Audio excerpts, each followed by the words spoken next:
In 1975, multi-generational European jazz funk trio Catch Up released their first of two albums, simply titled Volume 1, and from it, the band's theme song, Catch Up.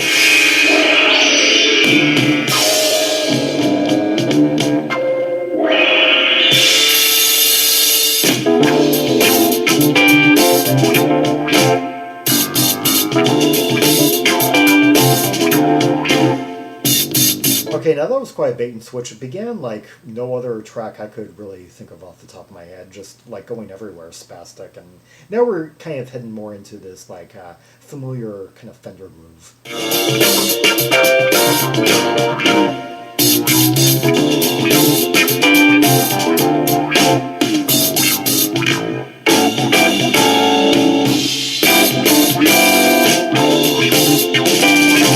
Okay, very thick sound for just three guys. Yeah, some really, the drums really high in the mix, and appropriately so because they're by Charly Antolini. Yeah, and I did a video on him a few months ago, and I told you how, despite only discovering him fighting Alabama like 3 years ago, he quickly went up near the top of my list of the best drummers I've ever heard.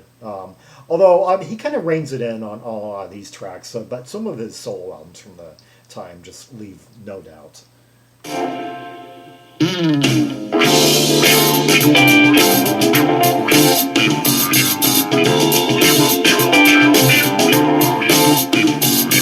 at that kind of like wah-wah, like crickety sound.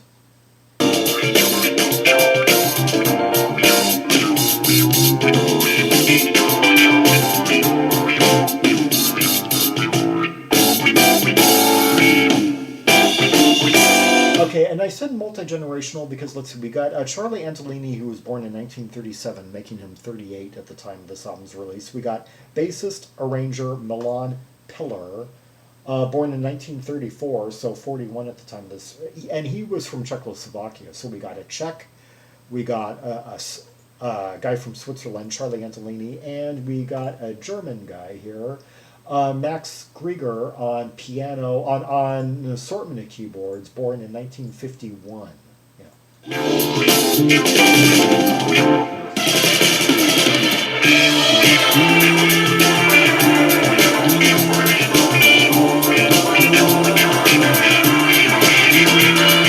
I like that sound that came in, that wah, wah, wah, that kind of like wah-wah keyboard effect.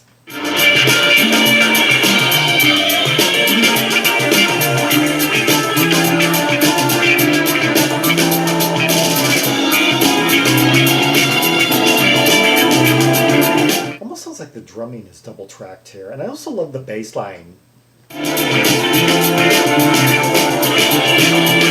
the way the bass keeps going, boom, boom, boom, boom, boom.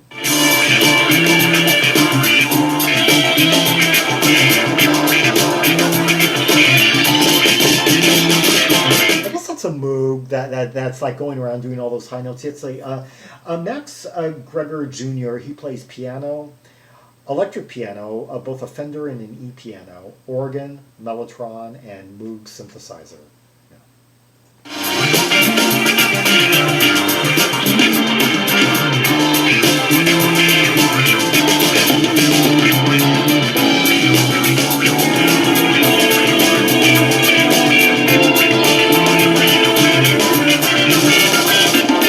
Oh, now, yeah, Charly Antolini is really rolling it out here, quite those unmistakable fills, yeah, and even though the track is, the structure of the track is relatively simple, it's like, it seems to be just kind of like going back and forth through like 3 different chords, but they're just playing the heck out of it.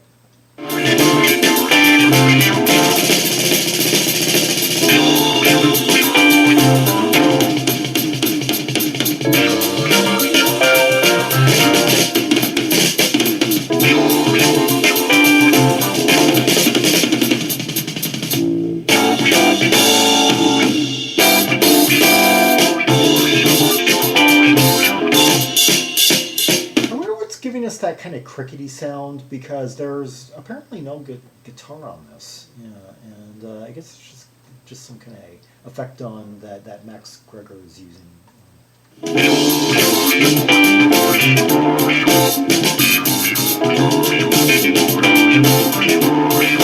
Actually, it sounds like it could be a clavinet, although that's not one of the keyboards listed here.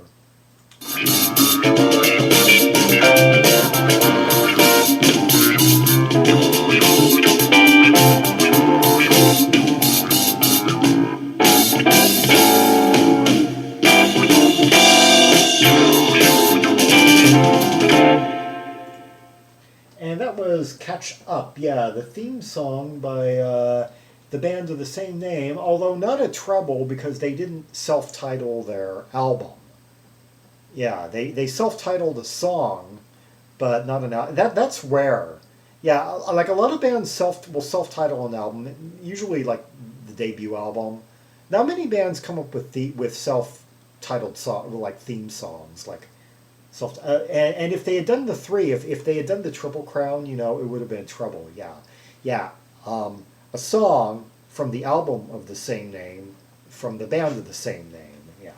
Anyway, let's hear another track from the album, Moonlight on a Baldhead.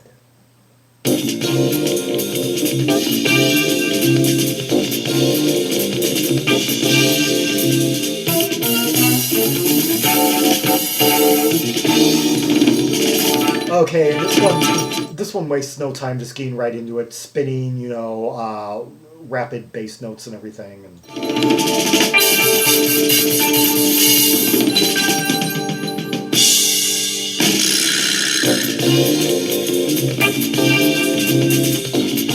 hear that vibra slap, that.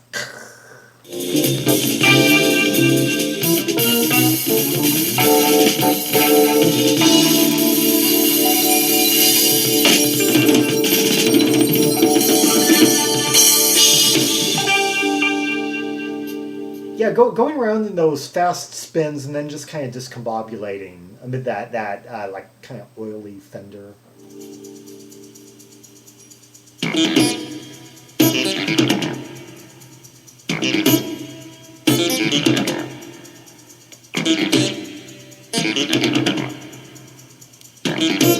I admire this band's diversity. They'll go through like these really fast jazzy moments, these kind of funky moments, these like avant-garde passages, indescribable, you know, with weird sounds and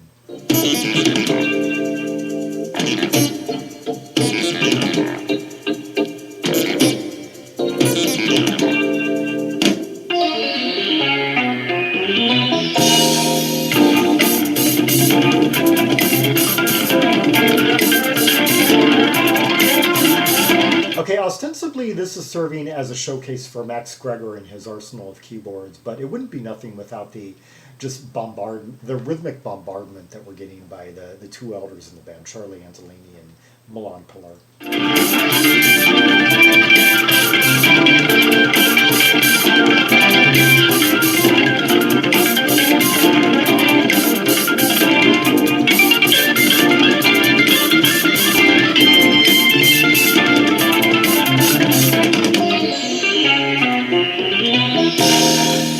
For a hot moment there, not what we were just hearing right there, but right before it, that organ sound was starting to remind me of John Lord on some of the early Deep Purple, like instrumentals.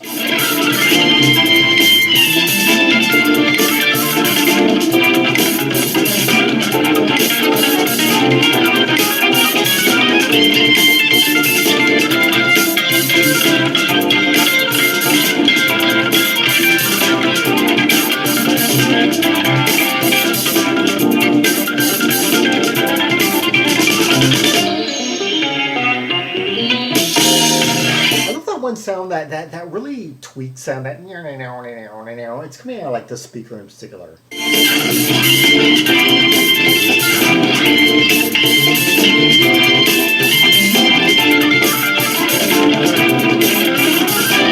noticed a pattern with the bassist where a lot of his lines will kind of like slide way up.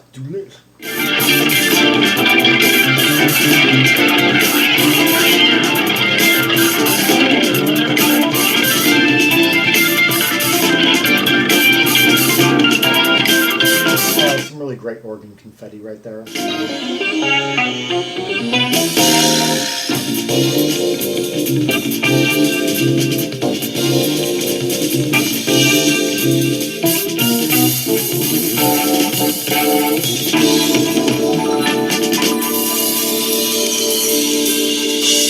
I love that kind of like windy wind tunnel, that kind of hurricane effect of that one's rapid fire section.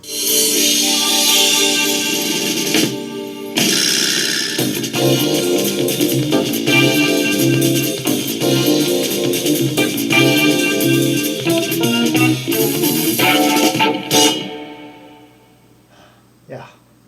Yeah, it goes from just like a hurricane to just like dust flying everywhere to like the chips just kind of falling at random, and then through all this like experimental keyboard work, and yeah, just a dizzying array of virtuosity and harmonics on display by three very talented players who could cook up more notes and frenzied intensity than say perhaps a lesser skilled lineup of 6 or 7 would be able to put together. Yeah, that was Catch Up with Moonlight on a Baldhead, and before that the title track. Okay, Moonlight on a Baldhead, written by bassist Milan Pilar. Yeah, and Catch Up, written by Charly Antolini and Max Greger Jr. Yeah, so we got to hear the compositional talents of each of them represented in those 2 tracks. Yeah. And they would do, this album was just like full of intense tracks, and another entrance into the upper tier of jazz funk, European jazz funk releases from a year just jam-packed with greatness, a very competitive year in that vein, yeah. And they would do one more album the following year. For more Rubies and Sapphires from the 2 Catch-Up albums, see the directory of albums by German artists. I guess that was the best, even though each one's from a different nation. I kind of gravitate. I think, yeah, they recorded this at Munich, so yeah, German. And then you could go the Landlocked Europe page for the Charly Antolini albums, yeah, including the one I covered on here a few months ago, yeah. Like and subscribe, follow me on social media, share the video, and leave a comment if there are any observations you have about the 2 tracks we just heard, the intensity, the interplay, the harmonics of it all, yeah, the just counterpoint, and just, yeah, who had the best solo, the best break, the best moment, yeah.